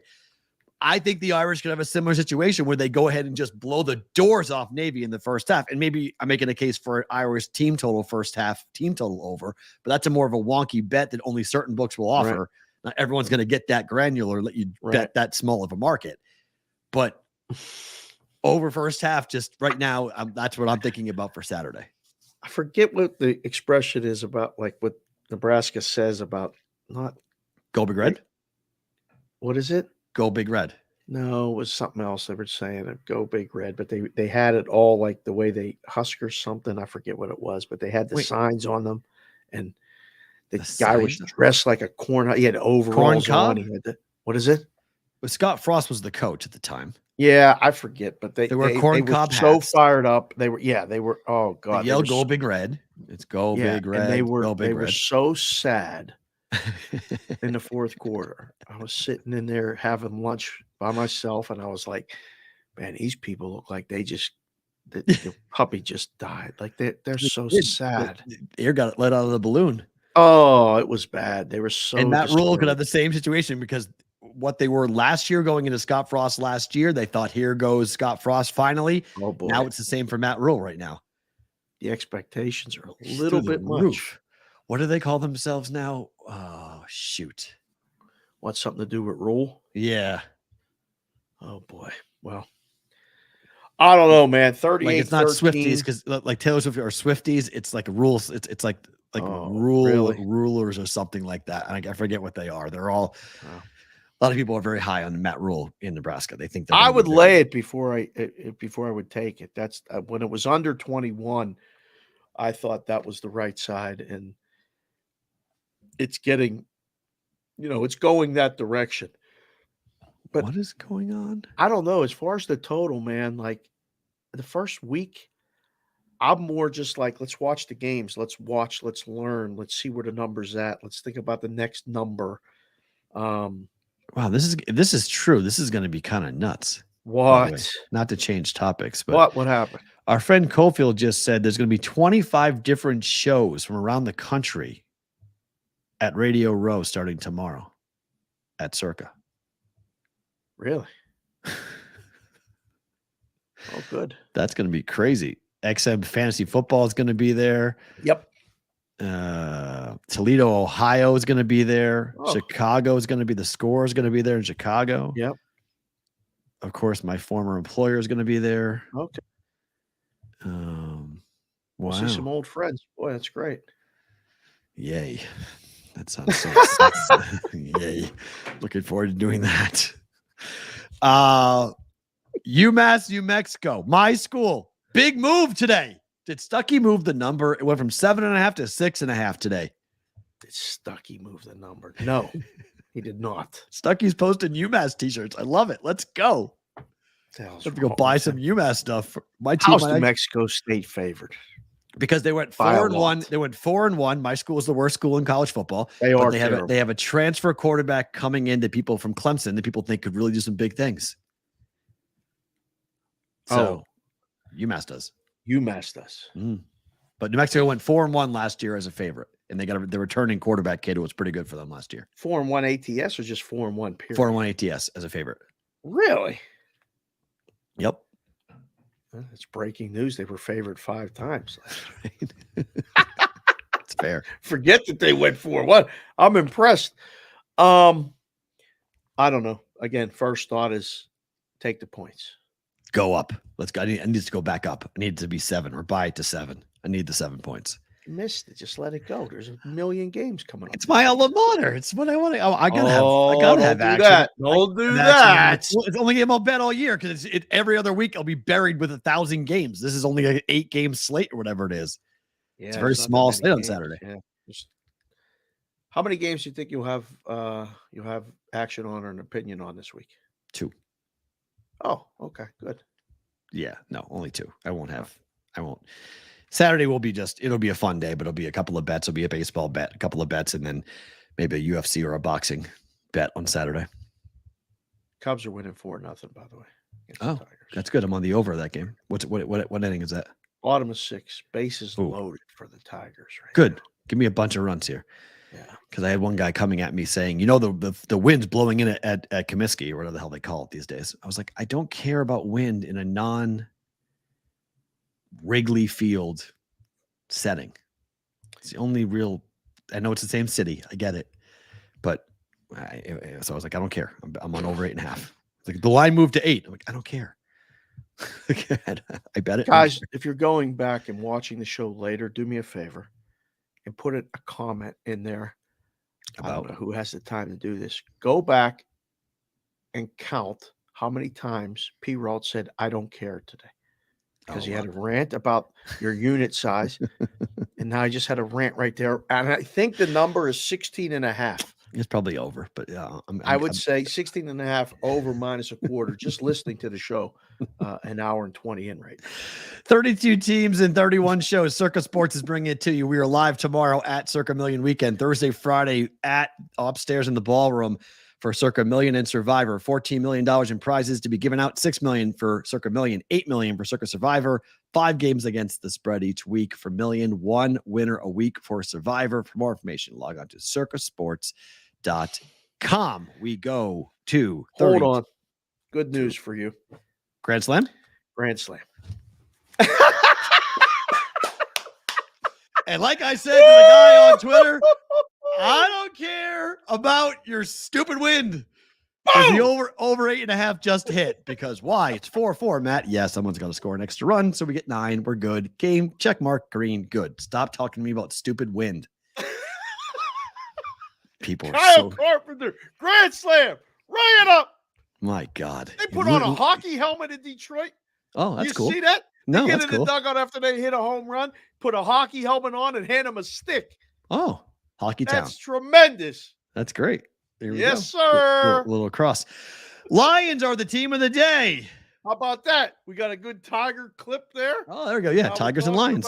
Makes sense. The synergy. The universe is working in so many different ways. Need the Bears and need Dorothy in the shoes, and it's Lions, Tigers, and Bears. 9.5 win total. Juice to the over, -130. Last year, they went 9-8. Mm-hmm. Reasons to be excited. A lot of talent coming back for this team. A lot of talent. Division weak. No Aaron Rodgers. Division weak. Yeah, division's weak. I don't know what to make of the Vikings. I'm sorry. I really don't. Everyone who's getting mad at me for saying stop making fun of Kirk Cousins. He's Kirk Cousins. I don't know. He's like a guy who's supposed to he's like a sitcom dad. I don't know what to make of him, but he's a quarterback. So there's just a lot of cool sitcom dads. What does that mean? He's a sitcom dad. Like he's just a guy. You don't see him as being like an NFL quarterback. You know, he's a guy who gets hit hard and goes, "Oh gosh darn!" Like he's just like he's just one of those guys. Yeah, this is what he is. He's just like it's. What about the Bears? Are they Bears weak? They are weak. Yes. Oh, the hype on the Bears is overblown here. Okay. I like Justin Fields, but let's pump the brakes for a second on the Bears. Reasons to be concerned. Yes. The hype. They play KC at home on opening night. Sorry, on the road rather at opening night on Thursday night. Yep. The spotlight is so bright on this team right now. I have no clue. People have been hammering their win totals. Super Bowl, all of the future markets have been crushed with the Lions. How do the Lions handle it? Very bright. What is your first blush take on the over on the 9.5 wins, over or under, before we do the schedule? I don't think it's 9 or 10 when you go through it. Okay. The advance to the 10 is we're getting a little too excited. Sure. But I think the ceiling is higher than that. I do. Okay. They're not going to catch anybody. No one's going to be caught looking past the Lions. Yeah, but that's bad news for them. That's bad news. They have put the pieces in place now the past couple years. Now, everything has to work, but I think the pieces are in place, and the quarterback is still Jared Goff, right? Quarterback is still Jared Goff, right? I know, but that doesn't mean it's the Jared Goff from a couple years ago. I would take the Jared Goff from a couple of years ago played in the Super Bowl. So, got him. First person in the chat when we get to this is Chef Benny, and he said it's still Goff. Thank you. He's right. It's still Jared Goff. I'm with him. They open up on the road at Kansas City. Loss, right? We're not even going to discuss this. They're not beating Kissy, okay? Although opening night at home, the Patriots, if you remember in 2018 or 2019, when the Chiefs were fully on the rise up, the Chiefs beat the Patriots on Thursday night, on banner night, when they dropped the banner. So who did? The Chiefs beat the Patriots on their banner night after they won the Super Bowl, right? The last time. And so just saying that's a big distraction night. Oh, it is. No. Yeah. The Lions would be similar. Cover the Chiefs, because the balls are on the Chiefs that year, similar to the balls on the Lions this year. Yes. So Lions go in there. That's when the Chiefs kind of made themselves known when they won that game. It was like, oh, whoa, Lions could go into Arrowhead and win that game and really announce their presence if they were to do it. I'm not thinking they're going to do it, but that would be one whale of a start. That would be, but no. Seattle, Atlanta at home, back to back. Win-win. Agreed. 2-1 start at Green Bay. Awesome to play that game in September for them. Huge deal. Yeah, they could win that game. Oh, I think they're gonna win that game. I'll say they don't, though. I'll say 2. Okay, I think they win that game. I have them 3-1. Home for Carolina. Win 3. I'm gonna say loss. Carolina goes into Detroit and wins. Yeah, I'm higher on Carolina than most. I think I gave Carolina that win actually. Okay, so I'm on 3-2 at Tampa Bay. I think they could win that game. Agreed. 4. At Baltimore, no. Home for Vegas. Win 5. Yeah, I'll give it to them. At the Chargers. I don't think so. No. Home for the Bears. I think they could win that. 6. Home for Green Bay. Sweep the Packers if I do it that way. Wow. I will say they split against the Packers. I'll stay on 6. Okay, I'm on 7. At New Orleans. No, although they could go win a game in a dome. Is that a morning game? I'll say they win that game. Lost. 7. At Chicago. That'll be the trip up. They lose that game. Dome team outdoors in December. No way. Home for Denver. Win 8. Me too. At Minnesota. No, lose. At Dallas. No, lose. Bet comes down to the Vikings game at the end. That's 8 or 9. The total's 9.5. You said Right. so. It doesn't come down to that. It Oh, stays sure. under. Okay. All right. It stays under. So 9. Yeah. I've So been you under. give them one of the games in those coin flippers, and you can get 10. I mean, that's a good number. 9.5 is a really good number. Yeah. Damn. There's just so much hype around this team that 9 wins, a 9-8 year would be considered a disappointment. A 9-8 year and a division win is not a disappointment. You think 9 wins the division? What the hell? Look at the season win totals. Wow. Yes, they could. The winner of this division can be 9-8. There's a lot of crap divisions in this. I mean, that's going to happen in both Right? Souths. Both Souths are going to be 9 wins will win both Souths.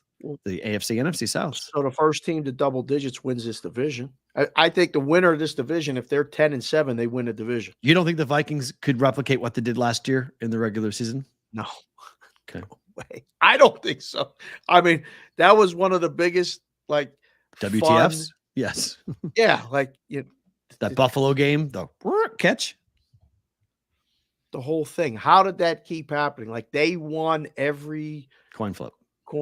they got every call, that they got every break, and then it all came crashing down. So I don't think that can happen again. So I don't know. How many wins in if you guys are here watching again, we appreciate your participation. How many wins did the Detroit Lions get? We just did the schedule. What's your number? I'll say my number is 9. Me too. But it could be 10. So, what's the ceiling? They 10. could win 12. Oh, I don't know. I think they 10. could win 12. Oh.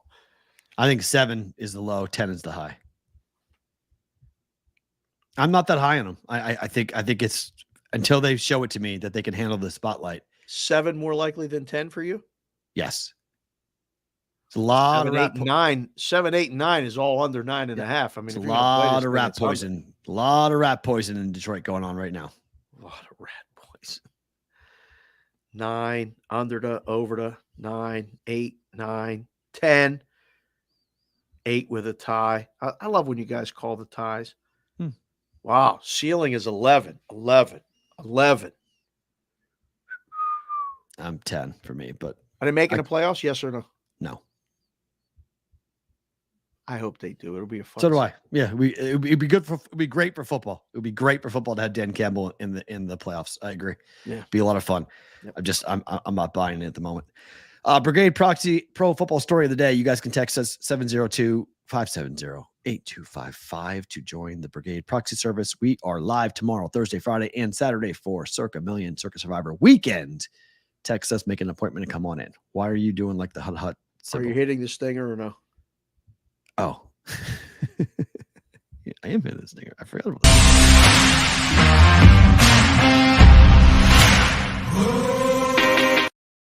Forgot about the stinger. Thank you. I forgot about that. 702-570-8255. You're going too fast, rolling through all these topics, trying to get everything in before we have 5 minutes left before we go to the sports grid. Aaron Rodgers is no longer the face of State Farm. Why? Contract's up. Company has no interest in re-signing him. They don't have State Farm in New York? I guess not. Guess going to the Big Apple. I don't know. It's a Midwest Just saying. State Farm is I don't know. We'll see. I was surprised to see this. Aaron Rodgers is no longer with State Farm. CP3 taking over, I guess, but Patrick Mahomes, bigger star than Aaron Rodgers. And Aaron Rodgers plays in New York. State Farm. What? Who's taking over? CP3? No, he always was, but they're just sticking with Mahomes. I mean, he's younger. He's the Super Bowl champ.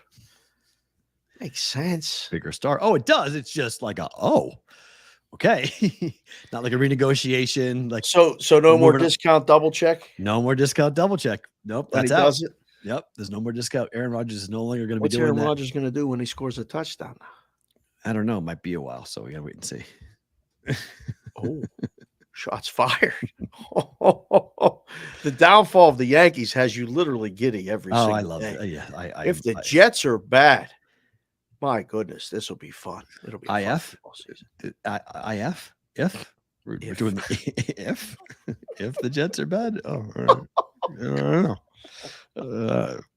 Because you ask Jet fans and the goddamn year's over. Like it's over. It's Jet fans. You've already won everything. It's already, screw Tom Brady and 7 championships. Aaron Rodgers has got 25 coming. Like it's over. Why even play the games? It's the Jets. Like it's over. Like, we're all lucky just to be in the presence of this green, whatever the hell they are. Throw in the white towel. Throw in the white towel. Just throw it in the ring. It's over. Yeah, it's over. Yeah, it's over. Listen to a Jet fan. Oh yeah. Because see, the thing is this, is that like for the first time in a long time, the Mets and the Yankees suck so bad that they need the Jets to save them. They need the Jets. Think about that. They suck so bad in August that they have to wait for the New York fucking Jets to save them. The most embarrassing East Coast franchise that there is. The butt fumble has got to save you. Really? Butt fumble has got to save everyone in New York from going ahead and like jumping off the Washington Bridge because their sports teams are so bad. I mean, think about how bad it is in New York right now for sports. The Nets suck. The Knicks are average. The Rangers are a constant disappointment. The Rangers are going to be good, but they're not good yet. Go ahead. Continue. They're not good yet, but they're having been good now. But they're always a constant disappointment. You get built up, and the Devils. They won't even claim the Devils. It's like that's a Jersey thing. We don't like them. They're the best team. They should claim them because they're actually decent. Islanders are fun, but people even in New York City, so like it's on the island. It's not on the island. It's on New York sports team. No, Jets, Giants, Mets, Yankees. Not good. No. It's not. It's not. Hasn't good. been a great banner 2023 at all. No, breaks my heart, man. Everything's on the Jets. No more discount double check. Off. Done with that. No more discount double.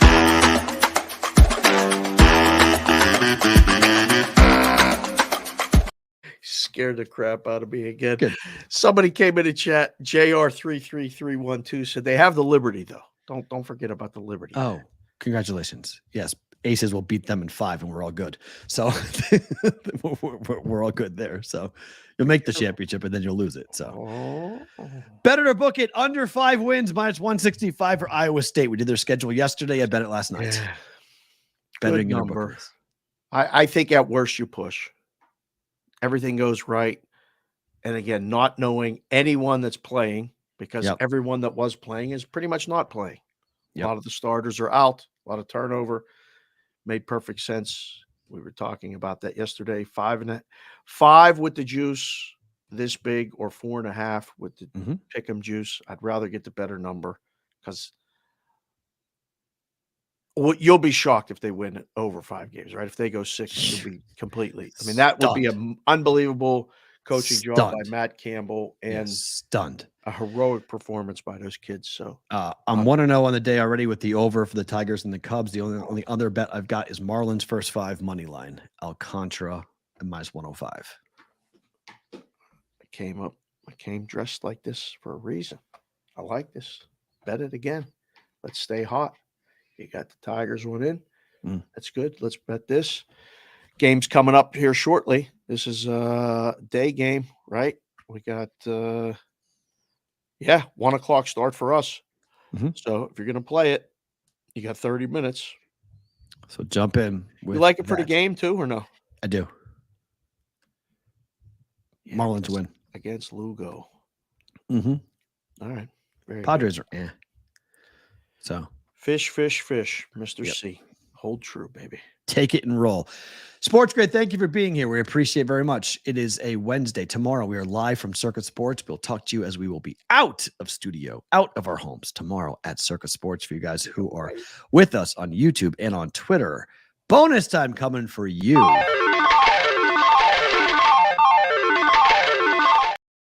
Okay, I don't think we've seen anybody with a super chat for a topic. So expat Mark, yes, Circa Live Thursday, Friday. Yes. We're going with that tomorrow. So we can just do favorite thing about today. What is your favorite thing about today? Yeah, there was one thing that was sent in the super chat early in the show. It was about the development of brains between 18 and 21 is still developing. So getting them in the gambling sooner makes it more normal later. I forget who said that. Somebody said that. Chris Covey said in the super chat, he said there's issues with brain development and drinking before 21. Definitely don't want 18-year-olds to be able to drink and bet legally because we all know that story. Oh, okay. Oh, there you go. So that's the one super chat that we got from that, and that's yes. Answer that. Yeah. Yes, you're right about that. Favorite thing about today is what? We got phone calls today. We got walkthroughs today. The show prep for the live show. Thank goodness we've done it before. So I think you're more relaxed. E has got it on lock. Like I'm so comfortable with him making sure that everything's in place and he's got ideas and we're going to let him just kind of do his thing while we talk to people, do the show. Hopefully get in touch with Sydney and Angie so they can make a triumphant return to the BVB Brigade. Thursday show, good. Friday roll call, good. Favorite thing about today is getting ready for the live shows. That's done. Plus, I took the kid to school today. I got called. I got tapped to everybody's running around doing their own thing, and they said, Daddy, you have to take Kendall to school today. One of my favorite things to do, man, was every single day of kindergarten, me and Kendall walked to school and walked home from school. Nice. It was so much fun. So today I drove her to the bus stop.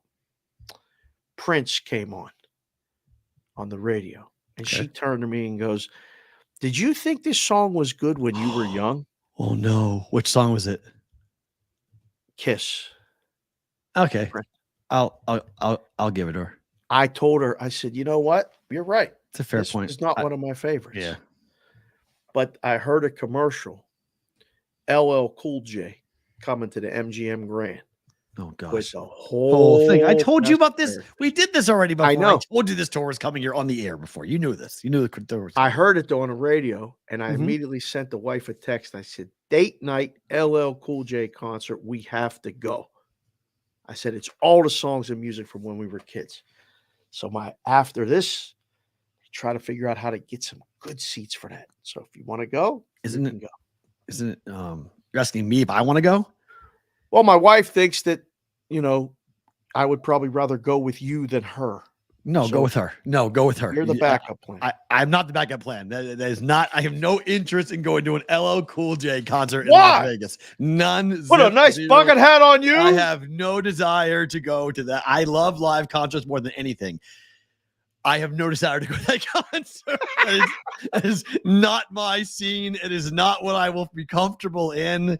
I mean, it's like Salt and Pepper, right? It's LL Cool J, Salt and Pepper. Oh, the list of people. Yeah, it's all just Slick Rick's on the list. It's all Yo MTV rap on the stuff that I would change the second it came on. It'd be like click, click, click. I want no part of this. Like Keith Sweat and Belle Biv DeVoe. And Oh, give me some BBD. that is all you. That is all you. Okay. In that frame of mind, I want to go with me, and I want to go with Stevie Mac, and I want to go to Rock, Oklahoma. Rocklahoma. What is it called? Rocklahoma. That's what I want to go to. Forget the name of it. It's happening this weekend. It's incredible. The lineup that's happening. Hold on. I have to. Now you're making me pull this up because this is When like is this? this weekend. No, or next weekend. Sorry. We're busy next weekend. You ain't I know. going nowhere. I know it's Labor Day. You ain't going. I'll tie your ass in. You ain't leaving. We go Rocklahoma. That's what it's called. Rocklahoma is it? So this is the Saturday night. On Saturday night, you've got POD into Theory of a Dead Man, into Bush, into Limp Bizkit, and then on Sunday you have Rob Zombie, Ministry into Pantera. You could pay me a dime. I wouldn't go to that. Oh, you can go see LL Cool J. I was going to the pit with Pantera. I want to that. I saw that. I was like, Stevie, I'm so jealous. He's like, I know. They're playing. I think it's true. I think they're playing Vulgar Display of Power start to finish. They're playing the whole damn album start to finish, which is like mind blowing. Like, Really? I've seen Pantera since I was in high school. I would absolutely freak out to see Phil and Pantera play Vulgar Display of Power start to finish that whole album, which if you lift or work out, you know that album, because if you're a guy and you lift, that's the ultimate lift album that there is. That is phenomenal. You start getting in Mouth of War, you start getting into Walk, and you start getting into all those songs, and it's like, look out. That's where I will be if I could. I'm gonna have to listen to this stuff and see, because I don't remember. I mean, I didn't listen to it when I was back then. So, I love music. So if it's good, you don't remember Pantera? Never heard one song. Baloney. I've never heard one song. There's no way. I was hanging out in different clubs than you. You understand? There's no way. You've never heard this? Are the words? You've never heard that song? How is that possible? Beginning. Not that beginning like that. I've already turned the radio. I've already hit. Wait, okay. Yeah, I need lyrics. I've already turned it. I'll never go back to that station. That sounds like nails on a chalkboard to me.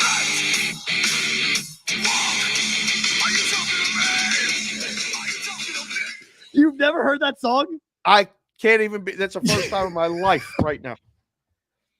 How is that the first time you ever heard Walk by Pantera? Because I didn't get past the first 3 seconds. Oh, that riff is so good. Oh my God. Really?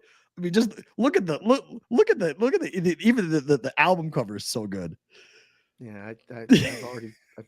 I'm trying to find the lyrics to BBD right now. So good, man. There's Pantera's got so many good songs. And then, like, if you're a real Pantera fan, because NOLA, that album that came out when they formed a super group, that by a band called Down, which is basically half Pantera and half, I forget the other half of the band, but that first album by Down, NOLA, is maybe my favorite metal album of all time.